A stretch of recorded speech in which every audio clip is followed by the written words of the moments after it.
Assalamualaikum and very good day to my panels and my friends.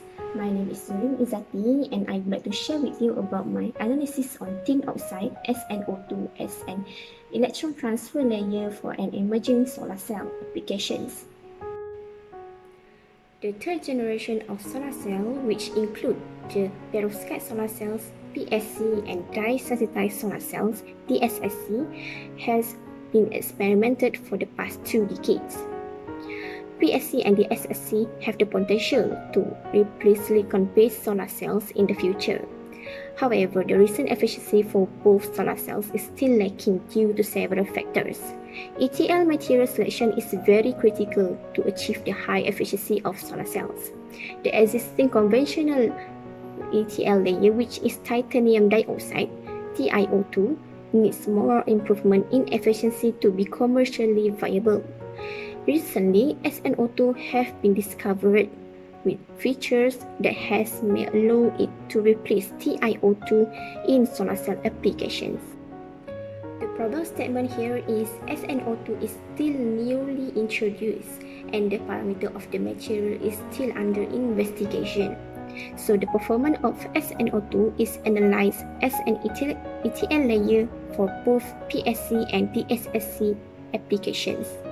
The objective of this project is first to optimize the key parameter of SnO2 using SCAPS software.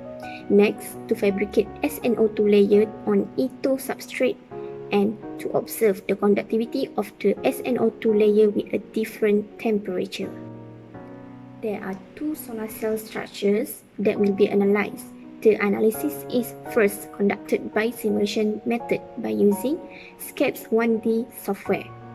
This is where the solar cell structure is simulated and the key parameter is set here. Here is the result for variation of temperature for both solar cells. The efficiency is decreased as the temperature increases. This is because of solar cells are sensitive to temperature. Increases in temperature reduce the band gap of a semiconductor, thereby affecting most of the semiconductor material parameters. Next, the thickness of SnO2.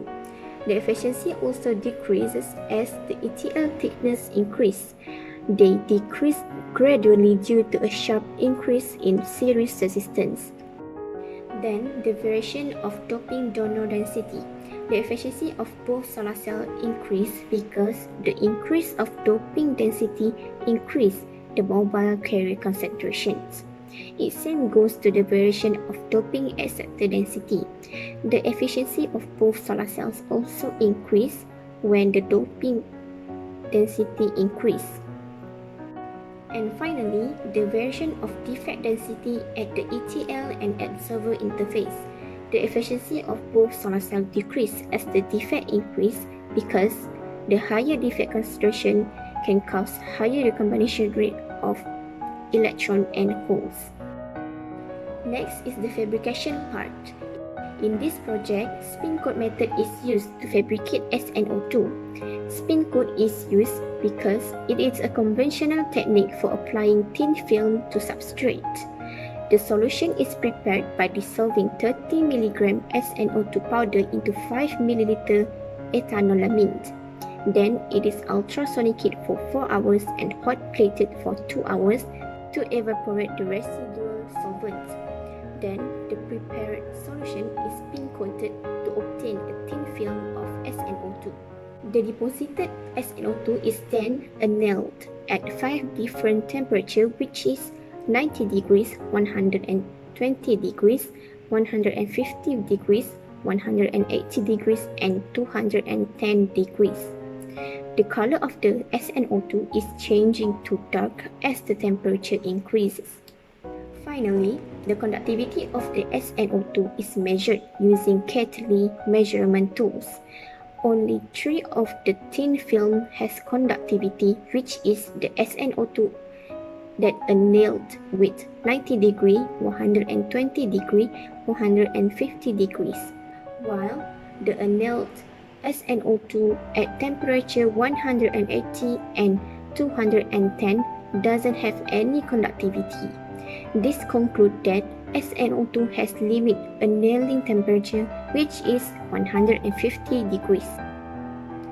This project's long-term social, environmental effect and sustainable development has risen to the top of social and political priorities. In terms of overall green energy sources, solar energy has gained the lead. It offers sustainable energy as well as photovoltaic-based infinite power, which creates electricity from sunlight. It also assists in fulfilling social responsibility by lowering carbon emissions and increasing the use of renewable energy sources. With the effort of investigation of solar cells improvement, the world can be a better place to live in. That's all from me. Thank you.